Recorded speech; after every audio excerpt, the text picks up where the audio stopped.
Good evening, ladies and gentlemen. Welcome back to the Alchemy Lab. My name is Matt. I will be your alchemist this evening, and I am here with returning guest, author Tim Dempsey. Hello, Tim. Hello. All right, well, hello again, rather. Yeah, how you doing? Yeah, I'm good. How are you? Yeah, reasonable. Yeah, reasonable. Not used to the time difference. There we go. That's what I wanted to say. Yeah, still not used to it after traveling across the world, but there we go. Yeah. And I'm now even further away from people in America.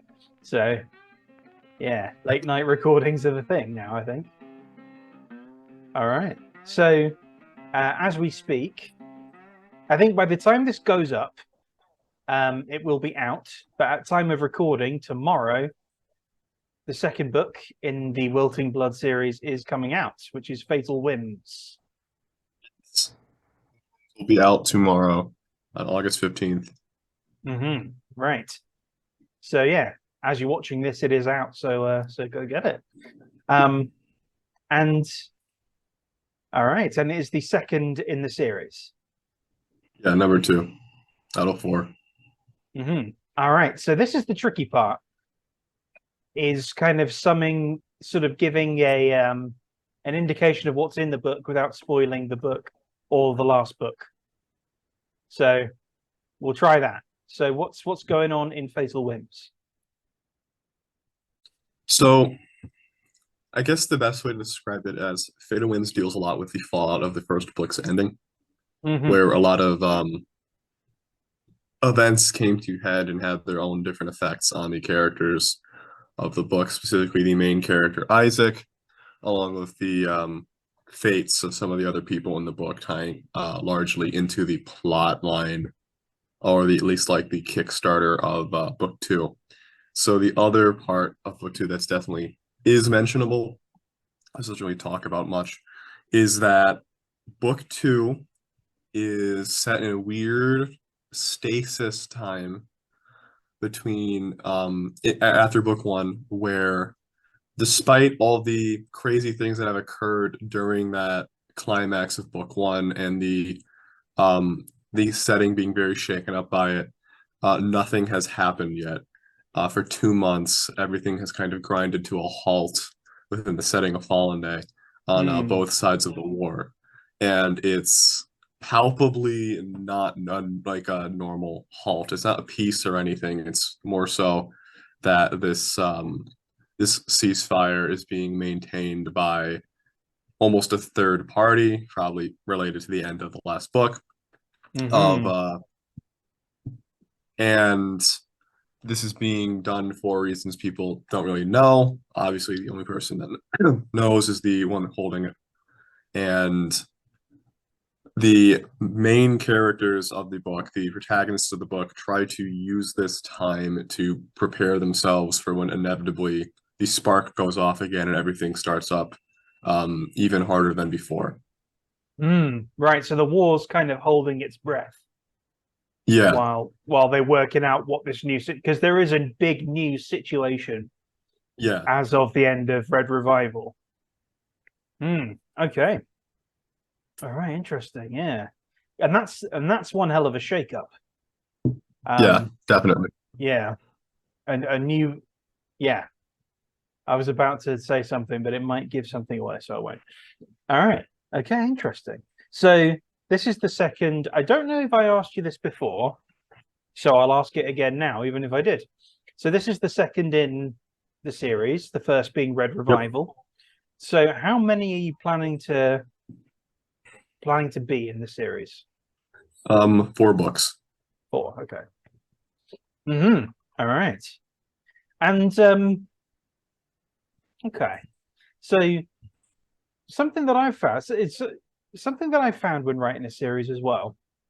And it's something I've not necessarily brought up with anybody. And it's something maybe I could go into more detail with in a different video more dedicated to it, but we can touch on it now, I think. When it comes to writing a series, do you find that it is more difficult to kind of get a concrete plan of what's going on right away? I find that more so with the books, like individually. Yeah, yeah. For this series, kind of on both for mainly two reasons. The first reason being that I've had the idea for this in my head for like 10 years, so I had a really good long time to consider the order of events, and the other thing being when I first started writing this series, like when I first started writing Red Revival, I read several book series, several fantasy series that kind of helped me, give me ideas, see what else is going on with like the same type of genre. And several of the books that I read had really, really, despite however they might be in throughout the other 99% of the books, they had very, very bad endings. They had very Mm. much, they were just Deus Ex Machinas. The author would write themselves into a corner, and then somehow something magic would happen, and then everything would be solved, even though, it doesn't make sense that like these 12 different elements hitting each other would like be resolved by one guy appearing out of nowhere and being like, "Oh, everything's okay now," which did kind of happen in one of them. It was one of them was a literal Deus Ex Machina. So, Mm. to the most literal definition. So I was reading those books, and I'm like, I have to make sure ahead of time I know how to solve my plot line. Yeah. So that's already done. I know how to end the series in the, I guess, on paper mechanical sense. It's just actually how what to write out to take me to those to take me to that end step. Hmm. Right. Yeah. I think I did a similar thing where I had like the ending. I think probably I because I found my notes on what the ending was going to be, like the first stage of it, and then the like the revised ending. And it was like both very recognizable and significantly different than what I had planned. And I was thinking as well, like it's one of those like where like man plans and God laughs. Is it one of those, particularly in that series, where I was writing it and then going, no, I have to do something else because first of all, that other thing will be better, and that other thing follows on better, more effectively than what I already had planned. So I had to kind of amend on the fly in some cases, and so in amending the edit, even. I mean, it was a tricky thing, and I feel like with a series, that problem kind of compounds the more books that are in it. Like I've really found that with books. Oh gosh, I think two or three where things just, yeah, I needed a. am Yeah, I am less concerned, although I'm not really entirely sure where to start book three. I'm less concerned about the actual writing process. I had a very hard time with book two. It got a lot easier towards the end of it after I mm, was able to go through book one again. But I feel with the ending of book two, I've written myself essentially into a position where I have to do certain things in book three. Where with okay. book two, it was so open ended at the end of book one that I had to almost like completely. I had to basically reevaluate everything I was doing to figure out where book two was. I actually had a there was a completely separate version of book two that existed for a period of time, and I can talk about this one because it's not what you're going to buy. It's not what anyone's going to read. It Mm, doesn't exist. Where the story was about these. Actually, I never mind. I don't want to go into that because to do with some elements that are still in book two. But there was basically a completely different version of this book that existed in my head and 5 chapters on paper that I finished the fifth chapter of.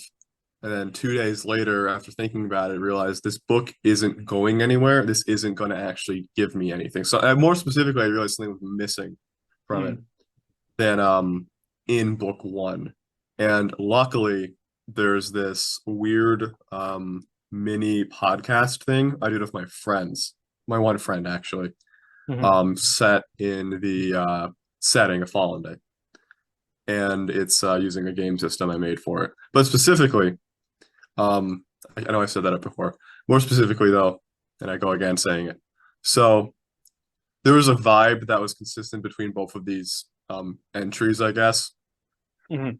And realizing this made me go, okay, so what do these two things have in common that made them feel like the same property, as opposed to whatever this alternate version of book two was that felt wrong? Because it didn't feel like a Wilting Blood book, which is, I can only say because I had this other podcast, Mm. which felt very similar to book one. So I had to spend some time isolating what it was that made my series feel like itself, then Mm. real like figure out, okay, so this was just too much of a deviation, and then rework the whole thing. I had to change a lot of characters. There's actually one character, one of the antagonists of this book, who was in some weird sense present throughout every incarnation of the book, but changed dramatically each time I basically elaborated on it until you get the final version of them in this book. Mm. Right. Okay. I feel like I'd have to check with other people because it's interesting that the second book may be the hardest one.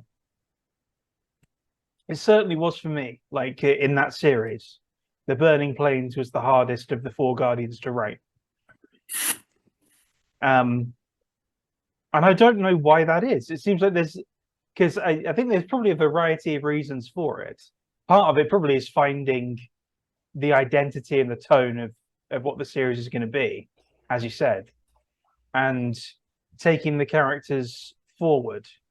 I think for me, I got to a point where I needed, where I put something in that I hadn't expected to put in, and I realized that it's something that I would need to elaborate on, and it was going to change the face of the series if I elaborated on it, and I had to Yeah. stop writing it and really think about what the hell I'm doing, and then actually finish it. But yeah, it was tricky. It was very tricky. Hmm. But so it sounds like you basically set up book three with book two. Yeah. So I guess yeah, book three is definitely set up for that more so than book two was, in the sense that like the tone has to be a certain way now. Mm. After the ending of book two, there's really no question about where that's going to go. Hmm. So that's good because I know exactly what to write for there. I know the big piece because I have like in my head, like I was saying earlier, how to end the series. I have to do certain things in each book to get to each end. So I know I have to do like, okay, I have to do the book three stuff in book three. I have to do that as a plot line. Then I have to figure out where to put all the character stuff. Then I have to figure out where am I starting and do I want to include this information there? How much is this actually going to be? Who's going to fight who? When is this going to happen in the story? So right now it's more of an organizational issue than it is a writing issue. So I know I have all the things I have to write already. It's just where do I put them and where do I start and what do I actually put in book three and which do I hold off for book four? And if that's a good idea to hold off for book four, put that into book three. I'm talking about like a character backstory specifically right now. Right. Yeah. Okay. Hmm. Well, talking of characters, your central character is Isaac. Yep. So, and his journey in that first book is really interesting, and I can almost see him because he's a teenager. He's 16, right? In the That's 17. in the second one, he's 17. Yeah. Right. Okay. Well, in the first one, he's 16, so he's in that sort of the thick of this hormonal formative period in his life, and he is like thrust into just this horrible situation. This like even I mean, it's funny, like he's thrust into this horrible situation, but it's a situation that could have been worse Yeah. because he could have not been if he hadn't have been put in that situation, it would have been so much worse. Yeah. But If he hadn't been put in the worst moment of his life, he would have died, which is kind yeah, of interesting. well, most likely, yeah. And that's something I kind of want to touch on a little bit as well, but we'll focus in on Isaac first. And his journey throughout that first book he ends up where like his friends are all adults, all very kind of military. Some I don't want to say unstable, but very chaotic in particular. Yes. And the only exception to that sense of like military air is Gehenna, who is essentially just a serial killer Right. Yeah. with a rank. Right. Yeah. Yeah. Yeah. I was speaking with Leslie Shue about the books, and I kept calling him Captain Storm because he is just an absolute. Well, I mean, almost literally, but yeah, he is just this absolute agent of chaos that is useful, I guess, at the moment, Yeah. and his kind of methodology is useful. But I'm really curious about Isaac's journey throughout Fatal Whims, considering where he's left off and where he was, the kind of trajectory. Because he could, if it felt like he could go in a couple of different directions. He could become incredibly dark, and he Yes. could also not. So I actually can talk about some of what Isaac goes through in book two because I already have the back cover posted online, so I can talk about anything on there plot Brilliant. wise. So Isaac, unsurprisingly, is suffering some nightmares from the events of book one. Mm-hmm. So Isaac has developed chronic nightmares and insomnia as a result of the events of book one. But despite, which would probably be the most traumatizing event, which is the one we were discussing earlier, the thing that is causing Isaac the most distress is as a flashback of a very, very, very small snippet of book one towards the end, where he's in Right. that where he's in that mental world Right. Yeah. of the lotus flowers and the dead water and everything. Yeah. So he keeps seeing that, and a lot of Isaac's issue in book two is tied into his dreams. Dreams are a weird recurring thing in book two. There's another character introduced called Tarion, who has a very unfortunate magic power for him specifically because of Ooh. his own situation. I think anyone else would love it. It's just his own. He's like logicked himself into thinking it's bad because of his own like familial situation. Right. And his whole thing is he can because I don't really mind talking about like the one of the magics. I don't think that's much of a spoiler. So he's a color mage. He has magic, which is he when he dreams, he can create in his dreams a copy of himself, alter the copy, and then when he wakes up, he'll have a turquoise stone in his hand that he can break and then make the copy into a temporary physical change on his actual body. Ooh. Okay. So the problem with this specifically is Tarion is one of those people that can't remember their dreams. So Tarion is doing things that he cannot explain, and he is changing Oh. himself, uses magic in ways that he cannot, when he's awake, understand the reason behind. Oh, that's great.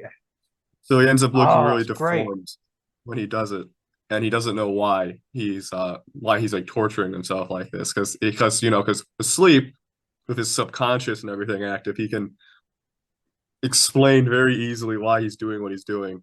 But awake, he has no idea why he's doing this to himself. So he rarely uses magic, and it's resulted in him being very bad at it Right. because obviously he doesn't practice with it. So tying him into another character coming up is his older brother, who's a very important character in book two named Lonnie. And Lonnie is a Spearhead Legion lieutenant in Blue Rise, which is one of the other cantons. And it is also the setting of book two. Hmm. Gosh. Yeah, that power is if you can't like lucid dream, that Yeah, power is real. That power is just you don't know what you're getting. yeah, it's a disaster waiting to happen. Because what if And he you can't even dream remember the dreams. yeah, like what if So you he doesn't even know dream what the stones do. yeah, so like what if you dream like one night you have like a nightmare where you have no head and this Yeah. thing pops out. But he has to break it in order for it to happen, right? Yeah, so he's luckily for him, it's not something he can control the changes, as in he can like push yes or no by like cracking the stone. Ah, okay, right, But when he does that, he's stuck like that for an hour or two. right, okay. And at the beginning of the book, and I don't mind sharing what he has available to him. At the beginning of the book, Tyrion can change his eyes and ears. And very, very early on, he wakes up with a third stone for his skin, which counts as one body part. So it's his entire body. And that's the one he's really freaked out about because that would be like such a massive physical change. Right, yeah. And you're stuck as it for as long as it Yeah, lasts. Yeah. yeah. Ooh. Ooh. Yeah. Oh, there's So he's really defined by his relationship with his brother. Tyrion is Solani is the second lieutenant of Blue Rise. He's very high up. He's very young too. Like for his position, he's 24. He's like the youngest person to ever get that elevation, which was mm, also not when he was 24, it was 2 years ago. So Tyrion is really, really defined by his relationship with Lonnie because um Tyrion feels like he has to live up to his brother, and he doesn't have the same skill. His brother's magic is silver mm, color mm. magic, which is way, way, way more simple than Tyrion's. That is basically you can make there you can there's a radius in your head, right? You can sense a certain radius around you with your magic, and then you can slice things in that radius. Okay, nice. So Tyrion is not, set up with a magic that can really compete with that. Lonnie has this really powerful but really simple power, and Tyrion has this over convoluted one Mm, that he has to actually work for to basically make the most out of. So mm. those two are deeply tied in with each other. Um, I can't really mention Lonnie's role in the plot without spoiling book one though. Right, yeah, okay. Sure. He is brought directly into the story as a result of consequences from the end of book one. Right, okay. But while that is happening, that is only one of the basically story arcs in book two. That's the Mm, story arc with Isaac in it, Mobiel, and then those people, and then like some other people. Like we meet the Canton Cop of Blue Rise, hmm. who's not like a major character, but he's one of the other people who's like comes up several times in that area of the world. So back in Redfall, the cast is Melikana, Agape Weisrose, the leader of Fallen Day, the Grand Cop, Gehenno, and this new character named Domran. And the whole thing with these guys is they are trying to discover, with this time left, where did the Blutes actually come from? Because yes, we know the Blutes came from Aslia. She was like the first one, but what the hell Right. happened to Aslia to make her into that? Right, yeah. So in this book, in this series, there's two prevailing theories about where the Blutes came from, which is corruption theory and cardinal theory. And it is basically trying to test those theories, see if they're true, with corruption theory being that Aslia is an artifact mage, Mm. and her artifact is parasitic, meaning it goes inside of the body and it can self-replicate. So that's the Yeah, one okay. theory. Right. And that's the one people are leaning towards because it sounds more plausible. Mm. The other theory is cardinal theory, which is using these old ideas from like mysticism of there being four primary like energies that make up reality, and that one of the energies is magic, and that's like, oh, that's why the magic can hurt the Blutes. That's where this theory is coming from, Right. and that is one of the four energies. That's like the energy of the self and of the soul. And they're saying, okay, so if this is what we can use to harm them, then the Blutes have to be using one of the other three, Mm. which I'm not Right. going to go into. Well, I can actually Right. go into one of them because it was mentioned in book one, which is the Mali, which is only found in this one plant. And if a magic user eats the plant in a high enough quantity, um, or drinks like a distilled brew from it, they will become incredibly nauseous and lose the ability to use magic. Oh, okay. Right, yeah. Oh, I Yeah. remember that, So yeah. that is what the Blutes do to that's what the Blutes do. In Max, they have huge farms of the stuff to keep their slaves from becoming mages. Right, yeah. They Well, you because if you're need not a to, right, magic yeah. user, yeah, if you're not a magic user, it doesn't affect you. Ah, okay. Right. So you may not, I mean, I can't remember mechanically necessarily if you can be a magic user and not realize. No, you can't. Okay, yeah. All right. We actually see But I mean, someone. We actually see. regardless, if you're force Yeah, fed this stuff, which they all are, then there's absolutely yeah, no danger from any of the slaves at all. yeah, and you'd know who would be a magic user because it develops severe nausea. Right, yeah. Well, right, exactly, yeah. Yeah, Ah, hmm. that comes up in book two. Um, It's an we see interesting. someone in a cutaway become a magic user, so there's like some of a Ooh, insight into how that works, at least for color mages. nice. Cool. Yeah, I mean, the ask I me a question's a big one, isn't it, in universe? Because it's a bit like the chicken and the egg, but there's this one really big chicken that is this massive obvious chicken. But where did that come yeah, from? Yeah. yeah, And if you're trying to fight these things, these people, then you're going to need some advantage because they're so. I mean, you show in book one how strong these guys are. yeah. Few magic users might be able to take out the commoner class of Blutes because they're not actually that tough. They can't take a hit. But once that changes dramatically from commoner to knight and into noble, that's completely out of the question. They can just tear Mm, through armies without a right. captain there, someone who can at least stall them. Mm, right. I mean, the guy in the chariot. Yeah, Was he a noble or was he yeah, below? He was a noble. he's a noble. That I mean that guy. I mean that was I mean that guy. I mean it's just yeah. Oh. Um again on characters, I guess. So is it Violet I'm thinking of? Um, Valonia, Maybe. Yeah, I think she can do the glass. glass one, the glass Yeah. girl. Yes. Right. Are we gonna see some more of her? Oh yeah, you'll see a lot more of her very early on in the book. Cool. Okay. Is she I'm Sadly, interested in her because there's the sort of question, the nepotism question with her. yeah, we get a lot more insight into that situation in book two. We definitely get that's definitely elaborated on a lot more. We get like there's a much clearer image in the reader's head by the end of book two what happened with her and him Yeah. because she's his adopted daughter, so we get like kind of an answer to that.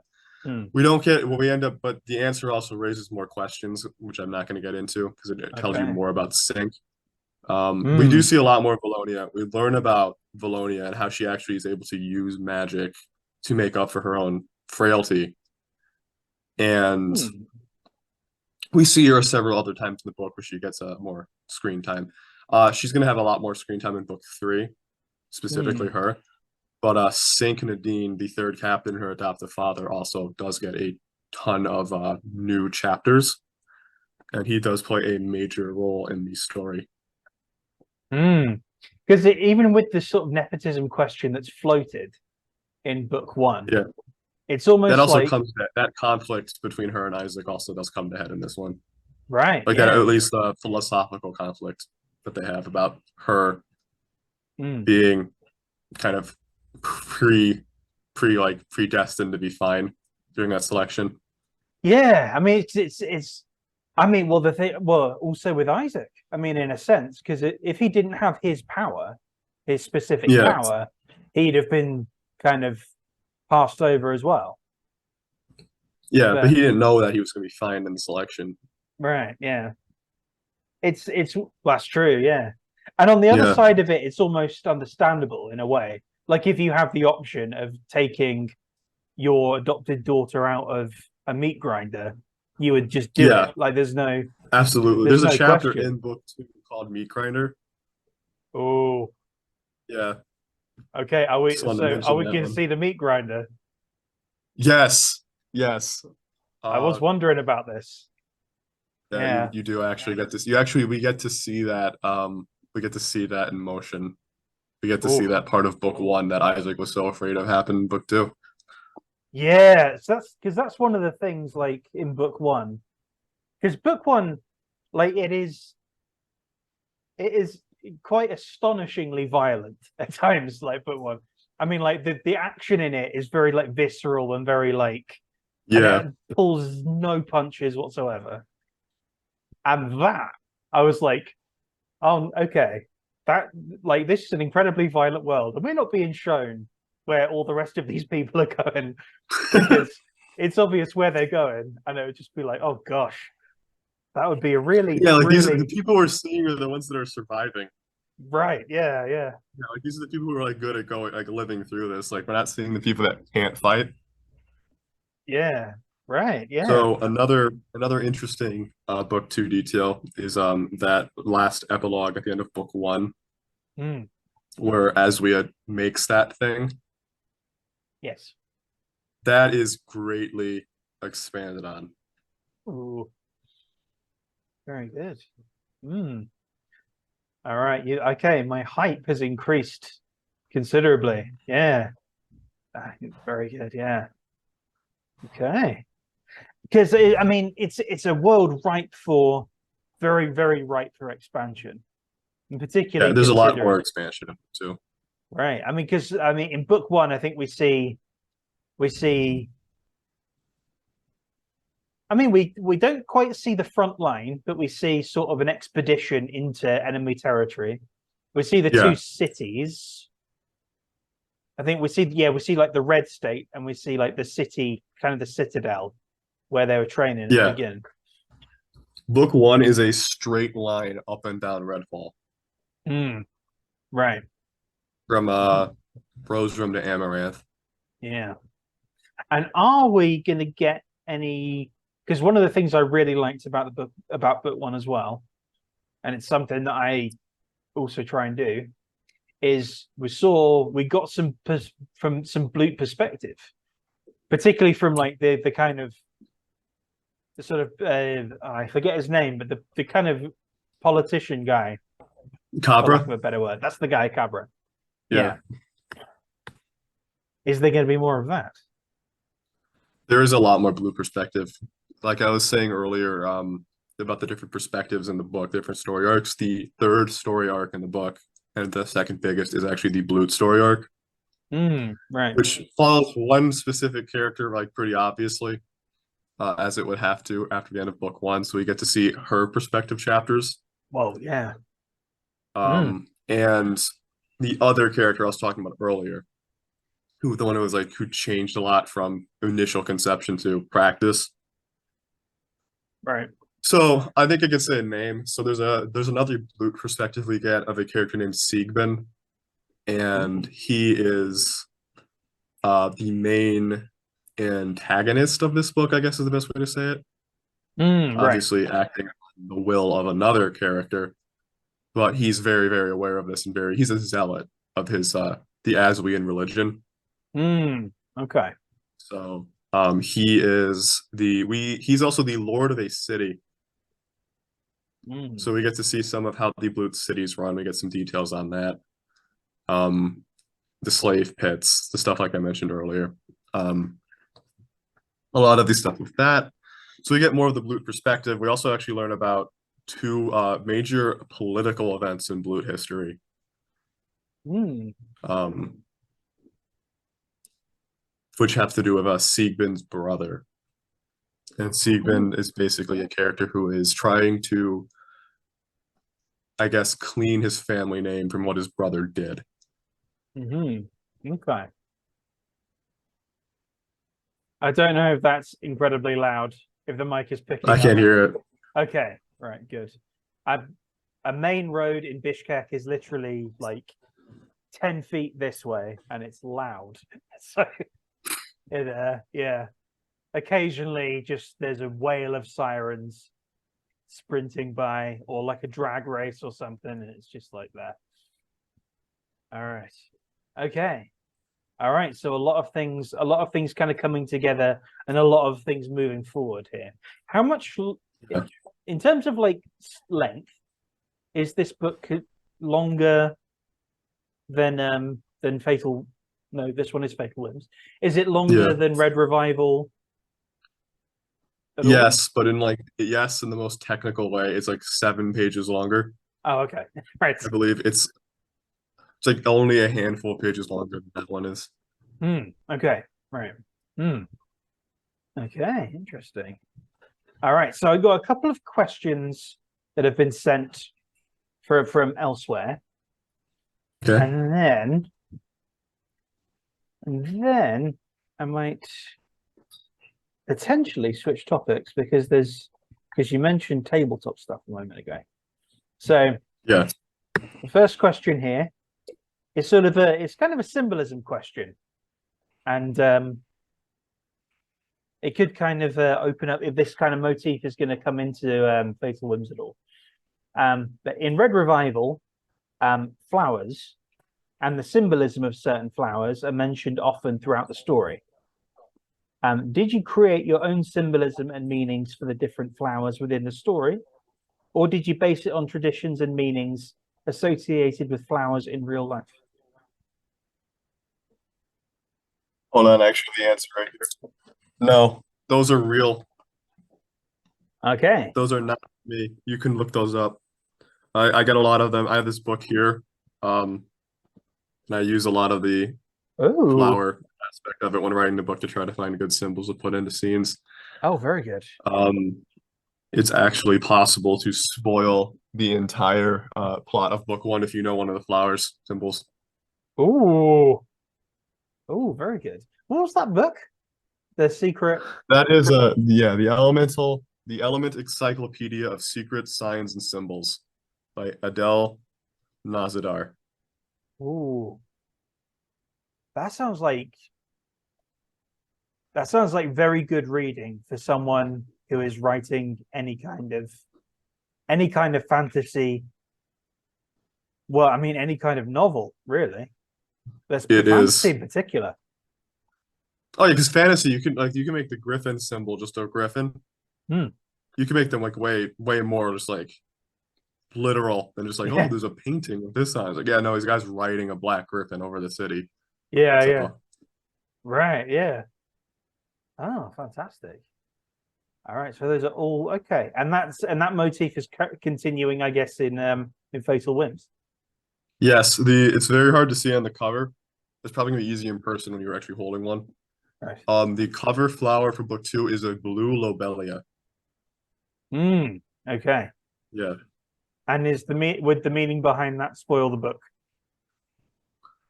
No, I think the meaning behind that I understand is the lobelia is a flower with a really, really unclear meaning if you look at the real world meanings, because it has both medicinal and poisonous properties. Okay. So it actually comes up in the book Nothing Flower, where it's because it's in Fallen Day, they consider it so much of a gray area that they don't think it symbolizes anything. But it actually symbolizes the or I guess the Nothing Flowers in general would symbolize the mixture of the light and dark. Okay. Nice. So would they avoid picking it then, in case it's like in case they get poisoned, or is it kind of known? No, the poison has to be concocted from the flower. Okay, right. Okay, so it's known then Yeah, how to make it medicinal. Okay, nice. yeah. And it's It would just right be in avoided when making art. Like right. if they're gonna be putting an art piece somewhere and they're gonna put flower symbolism in as they like to do, they wouldn't put a lobelia in there because they'd consider it a pointless, like just frivolity, I guess. Okay. Interesting. All right. And then the second question. So these are both from Leslie Shue. Thank you for sending them in. All right. So we have okay. So it's the sort of clarification question here. So Please explain the concept of ligatures, which underlings can use. Oh, hang on, sorry. Please, I thought there was a second comma there. It was a full stop. Please explain the concept of ligatures, which underlings can use when wielding symbol magic. How is it different from the way other magic wielders store and use their power? So for the other three types of magic users, which is like anyone that's not unlinked, it is a constant presence of that power you have in you that you've saved up, that you've rested and regained to get back. But unlinked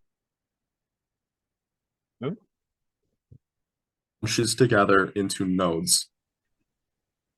We broke up there just for 1 second. Yeah, it cut out there for just 1 second. So the Unling's magic bunches up inside of their body as nodes. And one of the reasons for this is that Unlings, unlike everyone else, do not actually get a decision if they're going to use magic or not. They're born magical. It's really more of a decision if you want to use the magic or not. So they already have these in them. All of their potential can be met. If you could take a node out of someone, which you can't, but if you could measure the Unling's potential growth from top to bottom, at least in terms of raw output. Can't actually do skill. You have to learn that. So for an Unling like Mobiel, if he wants to say, like, I want to use this much of my power, he has to figure out which of the range of ligatures he has access to would give him the closest amount to what he thinks he would need to overcome a certain obstacle. Right. So in Mobiel's case specifically, again, because Unlings are innately magical, just like with a physical body, there can be a mutation of the magic due to external or like internal reasons. So for instance, like if there is a family line of Unlings that have a ligature mutation like Mobiel does, and they want to preserve that in their bloodline, if they want to like make kids who have more of it, they can, their children will have a high chance of having that too, right? Like an Unling and another Unling, if one has a mutation, that mutation has a decent chance of passing down between like the line, right? Like from that union. The other thing, which is actually, I know I used Mobiel in the other example, but Mobiel is actually one of these, is that Mobiel in utero was exposed to a certain type of stimuli that caused him to develop his mutation. So his is not actually, you can't actually, Mobiel's is not something you can like breed for, if that makes sense. Mobiel is it happened when he was already conceived. Something happened inside of his mother's womb that caused Mobiel to develop this magical mutation. Right. Oh, okay. It's an interesting backstory thing that, Is that going to come up? No, it's not important for his character, but it's there's enough hints to figure it out. Nice. All right, fantastic. Okay, so how are you doing for time? Have we got started slightly? I'm still good. Still good? All right. So yeah. let's kind of flip over to the other thing that interests me, which is tabletop stuff. Yeah. Now you mentioned that the system used you have a system for the kind of Wilting Blood saga. I think we may have talked about this the last time a little bit. I think we glossed over it. Yeah. Okay. So let's dive in a little bit deeper then. So in terms of the system itself, how is it? Is it a dice based? Is it like a variant of kind of D20, or is it something entirely different? It is a dice based system. I'm gonna find that. I have the thing pulled up, so I have to find where it is in. So okay, so it would be. I'm sorry, I'm just like scrolling through this Google Doc. So from my understanding of the system, from memory is that the main dice in the game is the D20. Okay. Um, However, this stops applying in combat. I believe in combat, moves off of a D12. Okay. Oh, I found it. Okay, so the main dice is a D20. Um, so that is also used to perform combat. So I have the actual thing in front of me now. And all the weapons are divided into two categories, which is a D4 weapon and a D6 weapon. So a weapon and a great weapon. Okay. And then, of course, there's like a little blurb for unbling carved weapons. Right. Okay. Um, yeah. All right. And I guess it's so how do you deal then with the magic So in the with the tabletop? magic, the way I figured to do it is that so I made 7 stats, and like the first 6 are your basic TTRPG stat, Yeah. but there's a 7th stat for magic, which will start at 0. Or I guess it depends on what kind of character you want to make, because you can do a strength or dexterity based character, or you could also do a balanced character, which is essentially like a magic character. Mm, Which I believe is so when you level up, you get points, okay. and you can every level you can distribute these points somewhere. And when you do this, you can put points into your magic stat, and 1 point in your magic stat is 2 points in your magic pool. Right. Okay. So, okay, here it is. So yeah, everyone starts with a magic pool of 10, aside from those who choose the balanced class, who will start with a pool of 12. Every point that you add to magic will increase the pool by 2 points. So at level 1, color magic gets -2 from the magic pool to do the basic energy blast, or -3 where they can use the actual ability of the color magic. Elemental is a -2 manipulate, -3 create. Artifact is summon for free. Basic level artifact -2, because I had to separate the artifacts instead of by what they do, by the level of rarity. Mm, Um, and kind of similar for the symbols in terms of like basically learned symbols versus more complicated ones, which is basic is -2 and then -3 is for uncommon. mm, So it goes through like that, but once you get to the next area where you get the -4s, it gets more interesting. Now in mm. practice, I've only ever dealt with, because when I ran this as a system, I the outside of the testings, because obviously in the testings and that actually I'm just seeing if things go fine at level 1. I'm seeing if this can function, right? Yeah. And then there's a lot more to it aside from what I've like went over for this, but for the magic, it's the main thing. I've only ever had somebody get to a -4 one time in an actual prolonged play, Right. and they were an elemental, so I actually can't talk about how the other 3 work because I don't know in practice. But for the elemental, what they do, and I think it's interesting, is they actually don't get like a greater ability thing like the color magic people would get. They get creative use, which means that they have to go to the game master outside of the game in between or like whenever they have time to, even if it's right after they level up, and they have to be like, hey, can I do this with my magic? Can I make this kind of thing happen? So I had my guy was doing, like, not my character because I was the DM, but my player was doing a metal elemental, Okay. and he's actually referenced in book 2, because that character is at least Mm. canon. So that is Midas Centaur, and he is a metal elemental from Purple Shine. And what he did, his creative use was he wanted to basically create a glob of metal and then throw it at someone and then have it stick to them to weigh them down. That's cool. Yeah. Okay. So I'm like, yeah, of course. Um, the campaign itself was pretty interesting. It was supposedly taking place within the week leading up to the end of book 1, but it was in Okay. Purple Shine, so it had nothing to do with the end of book 1. It was just that that event had not taken place yet, Mm. and they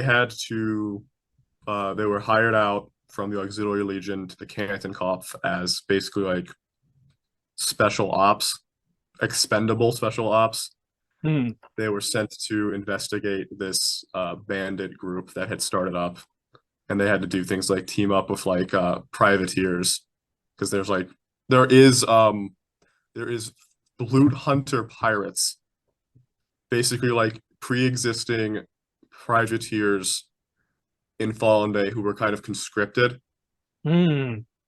So they're on like the water, so they're going with this one guy, and he was a wacky character, and the whole plot basically was they had to find this bandit group, and the bandit leader had this weird sword, and then the guy like Midas got the sword, and then Midas was acting weird with the sword, but he got rid of it fast because what Hmm. the sword turned out to be, because blutes have really really weird artifacts, was the one blute that was infiltrating Purple Shine had the power to turn himself into a sword and manipulate anyone that held him. So Hmm. they got to this weird thing. So we were at the end of this, like there was only a 4 session thing. So session three, there were blutes in Lavensey, which is the capital, and they had to run around and find the blutes and kill them before they can make more. Hmm.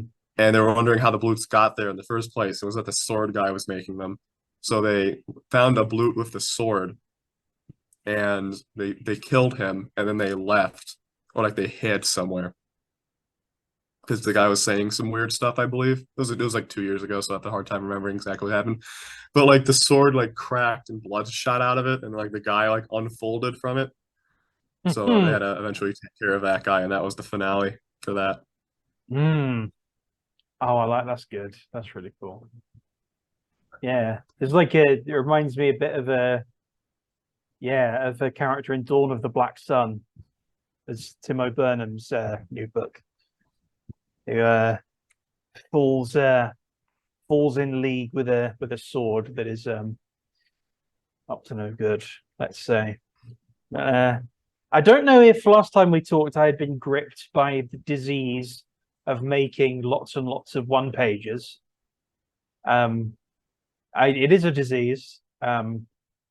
Deciding to just create games because it just escalates to where I've created like a whole folder of them, and I don't really know what to do with them. And one of them was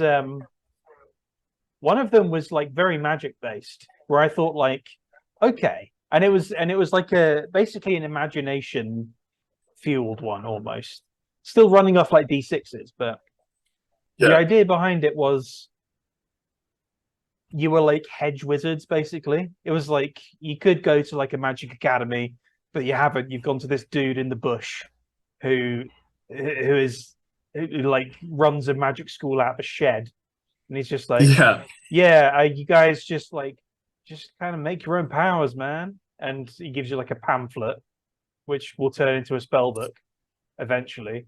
And you essentially like the player would make up their own spells basically, and then set the consequences of like what happens when you critically fail, what happens when you critically succeed, what happens like so like if your power is to like create balls of ice that you throw at the enemy or whatever, yeah, it's like okay, you do it, right? But if you critically fail, maybe like you free like two of your fingers freeze, and if you absolutely critically fail, one of them falls off or something like that. But if you critically yeah. Because you're succeed, using you freeze the other guy solid, and that's it. That reminds me of what we're about to do in my the D&D campaign I'm running. We are traveling through this empire, Hmm. and there's like one of the big things in the empire is magic's very heavily regulated. Right. So the Arcanists academies are also, they're more than just academies. They're also kind of like conclaves. Hmm. But we're about to we have to infiltrate the one um, where we are now, and Right. because we have to get this like they have to get this like dead dragon's soul out of a vault there that no one knows is there besides our lich master. Hmm. I think we're evil in this campaign. I'm not really sure where everyone falls, but one of us is one of the guy playing the frog is definitely evil, but I don't know about everyone else. So the problem here, the twist here is that this is like the worst academy out of all of them, and they have like no money. Yeah. And the actual initial infiltration is gonna be really easy because they're just not gonna say no to us because we're gonna pay them to enroll people. So we're gonna get in real easy. It's just more so how do we get past like the one guarded room in the entire place? So that's gonna be interesting. I'm looking forward to that. Well, the one dude is that race that came out recently, like one of the newer ones, the Plasmoid. So Oh, he's like just in an D&D? yeah. So he's an ooze, Right, yeah. I thought that was um, the goo person, yeah. and they can change the color and textures of their body. So we're gonna have him shrink to a smooth kid, Hmm. right? Like he's gonna look like someone airbrushed him because he's not gonna be an actual person. He's gonna be like a slime in the mold of a person. Or we're just gonna like try to convince them that like the magic he used messed him up and he's cursed or something, so they just let him in. Take pity on take pity on Yeah, poor Steve over here. Ah, all right. Yeah, I noticed that. I think this is with Spelljammer. They brought a bunch of new races in, and there was the goo guy. There's like hippo people now. yeah. Um, I don't know who else. They're the only two. There's a monkey. Monkey people. Yeah. Oh, The ooze is the ooze is the most exciting one. yeah. Well, I guess the most unique one, certainly. Yeah. Yeah. Hmm. Yeah. I don't know, man. I don't know how many. It's been a. I mean, well, it hasn't been a while because I'm in a D&D campaign at the moment and I'm running one. Um, but gosh, it's hard to keep up. I'm gonna have to like look again and see what on earth is going on when I inevitably start up a new one. It's gonna be like, okay, oh, I could be a hippo now. Sure, okay, Yeah. yeah. I don't know. I don't know. What animal will they do next? That's the question. I don't know that I don't know if they're releasing any new books anytime soon, or they're just gonna keep trying to do like the one D&D online stuff. Oh, right, yeah, that's true. It's Yeah. just like, do you understand the point of the game is to not do that? Like it's to be like in person if you can help it. Yeah, if at all possible. Yeah, it's Yeah. So I'm like, I don't know how they think that this push is gonna work, but I mean, they've never done questionable things before, so yeah, it's very unlike Wizards of the Coast. Yeah, I feel like yeah. they're throwing all their chips on there being another pandemic. They're like the next one will Yeah, get they're them, and just then they'll all hoping. sign up for one D&D when none of them can leave their houses. I mean, they backed down on the OGL thing, so that's good. Right? Yeah. Gosh, yeah, that was the last time we spoke, wasn't it? They'd just Yep. done that stuff. Yeah. Yeah. I've written like 4 papers on them for school. Right. Yeah. Yeah, because the topic was very prescient, wasn't it, at the time? And it just came out, they just did that slightly too late for it to have been a topic that you could have written on. Yeah, yeah. It came out 2 weeks after my final, and my final was about companies, and I already did it on them. And then Yeah. they did this, but I got to do it anyway because basically, I'm in communication, so a lot of what we talk about is just PR stuff. Yeah. I'm like, oh, you got to see a company with great PR, and I do like a PowerPoint on Wizards of the Coast's latest shenanigans. Latest debacle Like, that they've, this is the yeah. time they sent the Pinkertons to someone's house. This is the time they just almost destroyed their best property for no reason.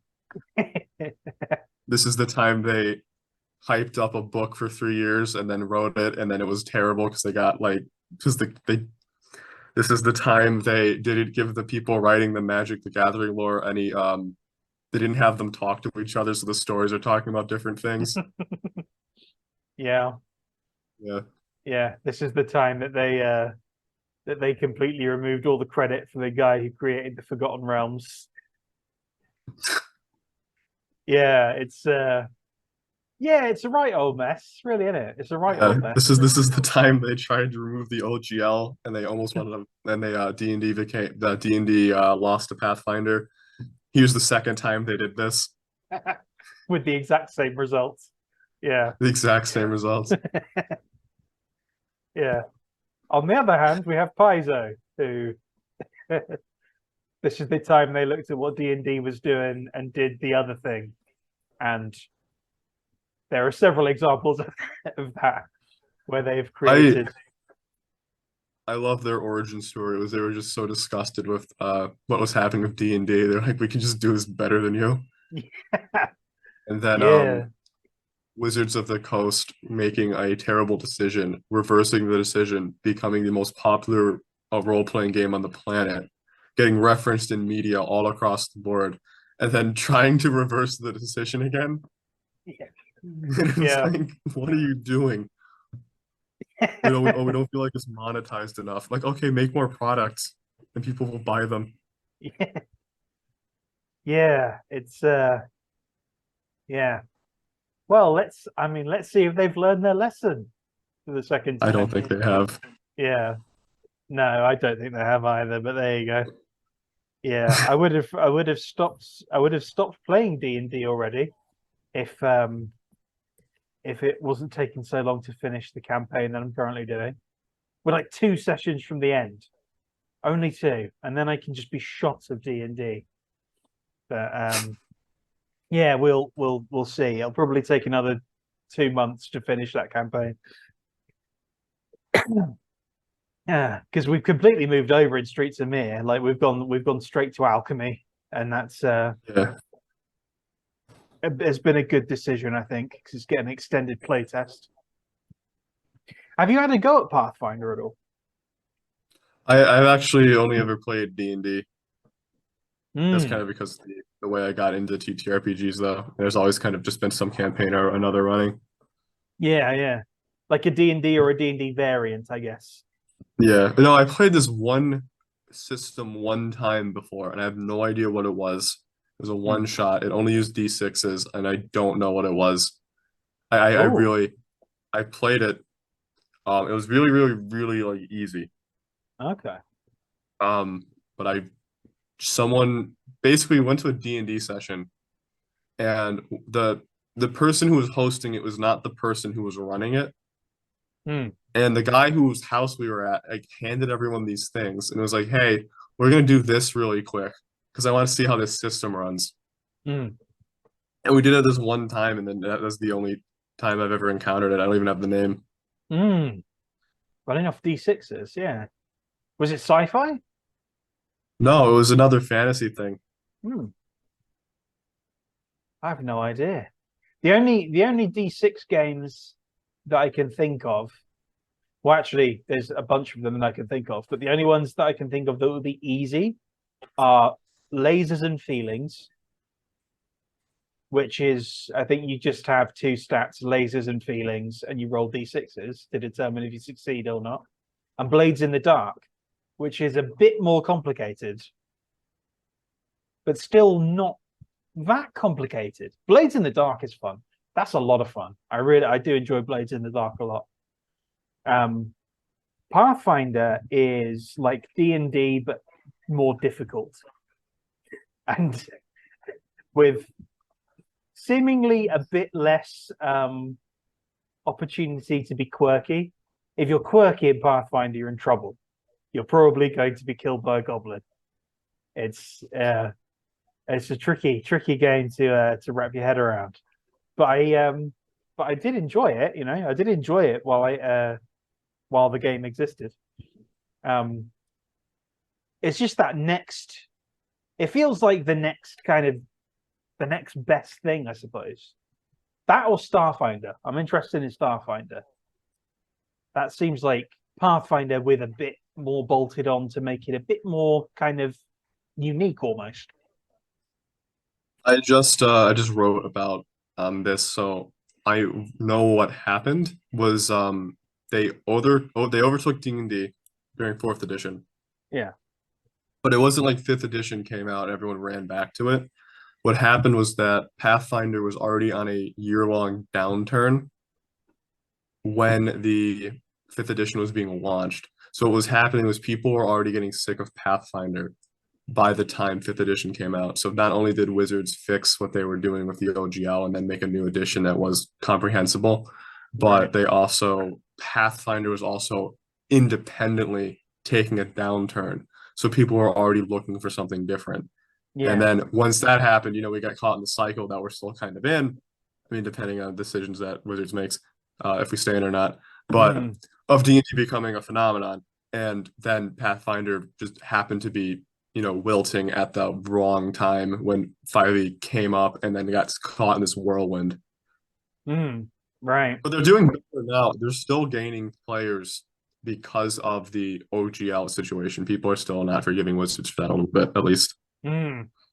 Yeah, I mean, I can't see how they would unless one D&D is so good that people can just look past all of the malfeasance. But it's one of them things where it's like fool me once, fool me twice, isn't it? Because they Yeah, did but this that's with if people 4E. play one D&D. If people, yeah, well, That's that's the thing. true. You have to get them to play one D&D before we can even working or not. And I don't think people are gonna change from their tabletop game to this. Oh, this digital version, because at the same time, the digital version. So the best form of D&D digitally is if you have, you can just basically talk to people for there. Maybe have like a map on the screen or something, so you can measure stuff. Yeah, Where things are, no one's cheating. You can check that, right? But if you're doing what they want to do, where they have like 3D avatars of monsters come up, it's like, yeah, that's really cool until you realize that you can't imagine anything anymore. You know what I right. mean? Like you can't be like, oh, this is this new homebrew creature I made, or this is like this alternate like beholder variant. Because the whole thing with beholders, they're all supposed to look unique.